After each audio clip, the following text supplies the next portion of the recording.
కర్ణాటక రాష్ట్రం బెంగళూరులో ఏటీఎం నగదు దోపిడీ కేసులో కీలక పరిణామం చోటు చేసుకుంది. ఏపీలోని చిత్తూరు జిల్లా కుప్పంలో నగదు లభ్యమైంది.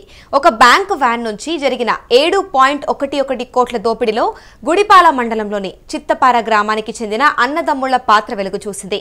ఇక ఈ ఘటనలో ఉన్న 6గురిలో 2ని ఈ గ్రామస్తులుగా నిర్ధారించారు బెంగళూరు పోలీసులు. చిత్తపారలో విచారించారు.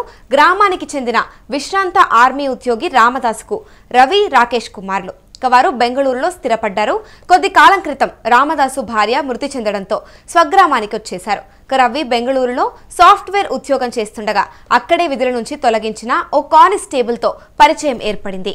బ్యాంకు నగదు దోపిడీకి సలహా ఇవ్వడంతో రవి, అతడి తమ్ముడు రాకేష్ దోపిడీకి పాల్పడినట్లు సమాచారం.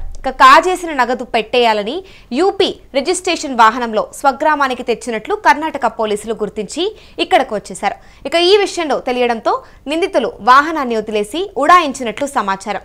తెచ్చిన 4 నగదు పెట్టెల్లో నగదు తీసుకుని చిత్తపార నుంచి పల్లూరు వెళ్లే అటవీ మార్గంలోని కల్వర్టు వద్ద ఖాళీ పెట్టెలు పాడేసి పారిపోయినట్లు పోలీసులు గుర్తించారు. నిందితుడి తండ్రి రామదాసును సైతం అదుపులోకి తీసుకున్నట్లు సమాచారం. చిత్తూరు వేలిముద్రల నిపుణులు కార్లు వెళ్లిన మార్గాల్లో సోదాలు చేశారు.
భారీ దోపిడీకి పాల్పడిన నిందితులు చిత్తపార అటవీ ప్రాంతంలో సిగ్నల్లు రావనే ఉద్దేశంతోనే ఇక్కడకు వచ్చినట్లు పోలీసులు గుర్తించారు.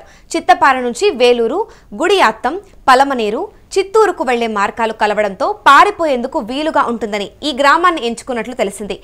నిందితులు మరో వాహనంలో ఈ గ్రామం నుంచి వేలూరు వైపు వెళ్లినట్లు పోలీసులు సీసీటీవీ ఫుటేజ్ ఆధారంగా గుర్తించారు. బెంగళూరు చోరీ కేసులో భాగంగా కర్ణాటక పోలీసులు కుప్పం మండలం కూర్మానిపల్లిలో శుక్రవారం రాత్రి తనిఖీలు నిర్వహించారు. గ్రామానికి చెందిన విశ్రాంత ఆర్మీ ఉద్యోగి నాగరాజు కుమారుడు నవీన్ ఇంట్లో భద్రపరిచిన 5 కోట్ల నగదును స్వాధీనం చేసుకున్నట్లు గ్రామస్తులు తెలిపారు.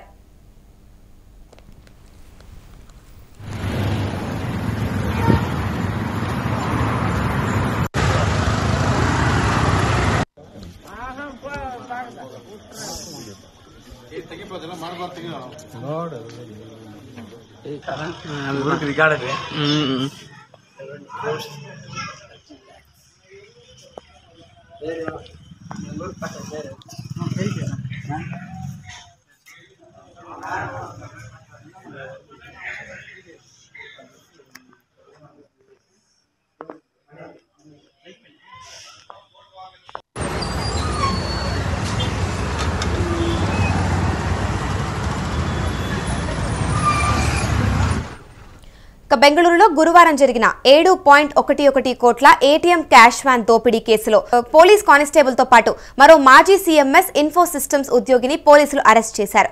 ఈ ఇద్దరు దోపిడీ నెట్వర్క్లలో కీలక పాత్ర పోషించారని దర్యాప్తు అధికారులు ధృవీకరించారు.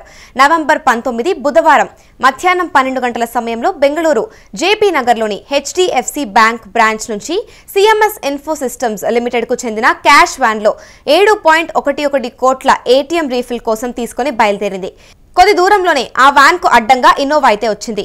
సినీ ఫక్కీలోని అందులో నుంచి 7 నుంచి 8 మంది అంటే గ్యాంగ్ సభ్యులు ఆర్బీఐ, ఇన్కమ్ ట్యాక్స్ అధికారులుగా నటించి పెద్ద మొత్తంలో క్యాష్ తీసుకెళ్తున్నారని, డాక్యుమెంట్లు వెరిఫై చేయాలి అని డ్రైవర్, సెక్యూరిటీ గార్డ్, కానిస్టేబుల్ను బెదిరించాడు. బలవంతంగా గ్యాంగ్ సభ్యులు వ్యాన్లోకి వెళ్లి డ్రైవర్తో వాహనాన్ని ఇతర ప్రాంతానికి తరలించారు. నిర్మానుష్యమైన ఏరియాకు తీసుకెళ్లి అక్కడ క్యాష్ బాక్సులను, డీవీఆర్ కెమెరాను తీసుకుని సిబ్బంది దూరంగా వదిలేసి పారిపోయారు. దాదాపు 45 నిమిషాల తర్వాత మేనేజర్కు సమాచారం అందింది. వెంటనే పోలీసులకు సమాచారం ఇచ్చారు. పోలీసులు అన్ని కోణాల్లో కూడా దర్యాప్తు ప్రారంభించారు. నవంబర్ 21 తెల్లవారుజామున గోవిందరాజ్ నగర్ పోలీస్ స్టేషన్ కు చెందిన కానిస్టేబుల్ ను నైట్ షిఫ్ట్ తర్వాత ఇంటికి తిరిగి వస్తుండగా అరెస్ట్ చేశారు. అతనితో పాటు సిఎంఎస్ ఇన్ఫో సిస్టమ్స్ లో పనిచేసిన, ఇటీవలే మానేసిన మరో వ్యక్తిని కూడా అరెస్ట్ చేశారు. ప్రస్తుతం అయితే ఏపీలో చిత్తూరు జిల్లా కుప్పంలో నగదైతే లభ్యమైంది. కుప్పంలో తనిఖీలు చేపట్టారు కర్ణాటక పోలీసులు. కూర్మానిపల్లిలో కర్ణాటక పోలీసులు తనిఖీలు చేశారు. నగదును స్వాధీనం చేసుకున్నారు పోలీసులు. నిందితులు గుడిపాడ మండలం నుంచి చిత్తాపారకు చెందిన సోదరులు రవి, రాకేష్ గా కూడా గుర్తించారు పోలీసులు. కూర్మానిపల్లిలోని నవీన్ ఇంట్లో నగదు దాచినారు నిందితులు. 5 కోట్లు స్వాధీనం చేసుకున్నారు బెంగళూరు పోలీసులు. దోపిడీ తర్వాత యూపీ రిజిస్ట్రేషన్ వాహనంలో నగదు తెచ్చారు. ఖాళీ అట్టాపెట్టెలను అటవీ ప్రాంతంలో పారేసి నిందితులు పారిపోయారు. నిందితులు విశ్రాంత ఆర్మీ ఉద్యోగి రామదాసు పిల్లలుగా గుర్తించారు.